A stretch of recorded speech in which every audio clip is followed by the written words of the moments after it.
My foster parents treated me like crap, so I obliterated their reputation in our small town. My parents were both killed in a hit-and-run car accident when I was 10. My dad was only 39, and my mom 35. Neither of them had relatives who could take me in. We lived in a really small, church-going town where everyone knew one another. My dad had been the heir to a small fortune, and so didn't really have to work. He didn't like the big city, so him and my mom decided to move to a small town where he could have an antique store. My mom was into collecting antiques. I would have had to go the orphanage route when they died, but this couple from the church, who I will call Mr. and Mrs. Banks, made this big to-do in church about how a little girl needs a loving home, and God has given us this joyous task of bringing her up in our home and hearts. It's been a long time, and I don't remember if those were Mrs. Banks's exact words, but they were something cringeworthy like that. The Banks had their own daughter, Kitty, who was a year older than me. That should have meant we would be super good friends, but Kitty had her own thing going and practically ignored me. She was a holier-than-thou type. The Banks received a stipend from the state to take care of me, but they also received checks every month from my dad's estate, which was supposed to take care of me until I was 18. When I did turn 18, I would receive full control of my inheritance. The Banks weren't exactly cruel to me, but in private it was clear they were just using me to build up their reputation in town.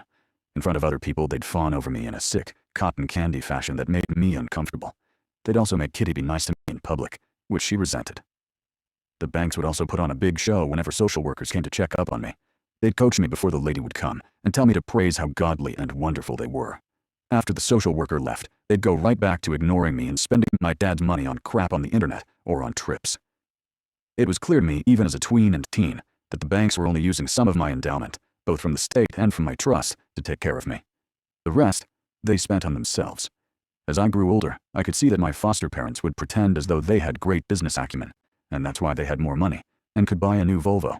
Where I'm from, a new Volvo is an event, and take a trip to New York, and buy fancy clothes for Kitty. When I was 17, I noticed that my foster parents were stockpiling away my trust fund money to pay for Kitty's tuition to college. Throughout this time, the Banks would never outright say so, but would heavily imply that I owed them, and that once I got control of my inheritance, that I should be godly and generous and give them some material compensation for all the work they did to raise me. I think they already got lots of material, especially since Mrs. Banks practically stole all of my mom's antiques from her store and kept them for herself, gave them to Kitty, or to her other relatives. One thing my mom never kept at her store was an extremely expensive, Baroque-era fine china set, absolutely complete and worth tens of thousands of dollars. Not a replica, but the real deal. So real, Napoleon Bonaparte himself might well have eaten a steak off those plates. Probably not, but you get the point. It was my china set, of course, but Mrs. Banks thought I was an idiot and didn't know that. She would always talk about how this china set will go to Kitty on her wedding day. Mrs. Banks assumed that since I always dressed like a tomboy, didn't care about all my mom's antiques that Mrs. Banks stole or gave away, that I just didn't care about the china set. When I was a kid, my mom told me that things were things, and not to obsess over them. So, having the frou-frou china set for myself wasn't an issue. What was an issue was Mrs. Banks acting like it was hers to give away. Wrong, lady. So, once Kitty went off to college, thanks to my biological mom and dad's money, I had to make my own plans. I had always done well in school, and had actually gotten a partial scholarship to attend school out of state. The rest I could easily pay for with my inheritance, which I would very soon have control of. Per usual, Mr. and Mrs. Banks were haranguing me about how I owed them compensation, and since I was going to be rich soon, I ought to share the wealth. I figured that over the past 7 years, they probably stole or misappropriated more than $200,000 of my parents' money, to say nothing of the state money they misused. I think they more than shared the wealth. I never promised anything. I just smiled and kept a tally of every single bank statement. I got them quarterly, that my trust issued over the years. The Banks family never shared them with me, of course, but when I asked the actual bank for a rundown, they were more than happy to oblige. I also wrote down every single major purchase my foster parents clearly made over the past 7 years, with money that was clearly beyond their means as a housewife and an insurance salesman. Things such as a $40,000 car for cash, a used $20,000 car for cash that they gave to Kitty, trips to Hawaii, New York, cash gifts to the church that made them look super generous at my deceased parents' expense. I kept it all in a nice 3-ring binder. I already arranged my travel to my new campus. I didn't have much stuff at the Banks' house anyway, and had zero intention of coming back, at least to their home. The Banks knew I was leaving, but didn't bother seeing me off, because they assumed I'd come back to give them their due. I waited for our church's yearly antique sale extravaganza, set to begin in 3 days. Per usual, the Banks donated all sorts of random stuff, many of it knickknacks that used to belong to my mom, and technically belonged to me. They weren't shy about giving away my stuff and taking credit for it. While Mr. and Mrs. Banks were on one of their shopping sprees with my parents' money and away from their house, I boxed up the china set and brought it to church. I told the rummage sale committee that Mrs. Banks wanted to donate the priceless antiques for sale, all benefits to go to the church.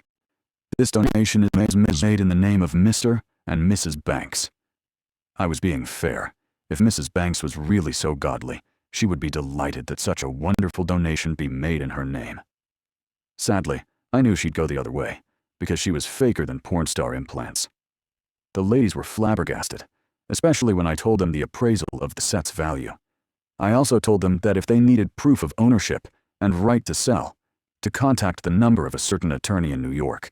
They thanked me profusely and praised the Lord Jesus for Mrs. Banks's generosity.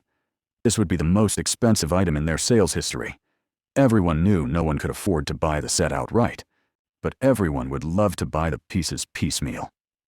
Like, I got a cup and saucer, or I got one of the chargers.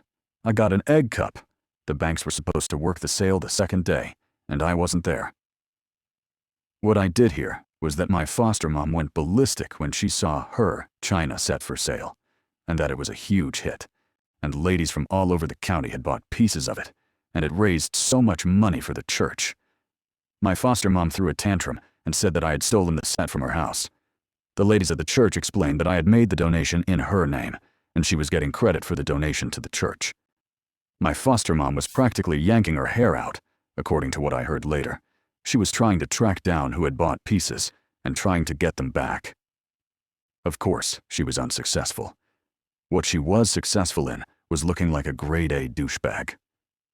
The entire church thought she was selfish and materialistic and acting very ungodly, especially the way she cursed her foster daughter. A week later, my foster parents received a package by registered mail from me and my attorney. It contained my binder, where I showed my bank statements, and also a list of all their spending extravagances. It also contained a warning from my attorney that should they ever try to contact me again for money, that they will receive a bill and a court date. That was that. 10 years later, I work as a third-grade teacher. I'm married to an accountant, and we have a 3-year-old son and 1-year-old daughter. Kitty ended up working through college, and as we've gotten older, we've reconnected. She apologized for the way she acted when we were kids. We're friends now, and see each other multiple times a year, often just for lunch. She's an elementary school teacher too, and married to an engineer. She has a 4-year-old daughter. Both of our older kids play together when our families meet. We both have our own wedding china. She has gone to a lot of therapy, due to her toxic parents, she tells me. As for her parents, they still live in their small town because they're too broke to move. Their reputation is of being that couple who drove both their children away and stole money from that poor little girl whose parents died.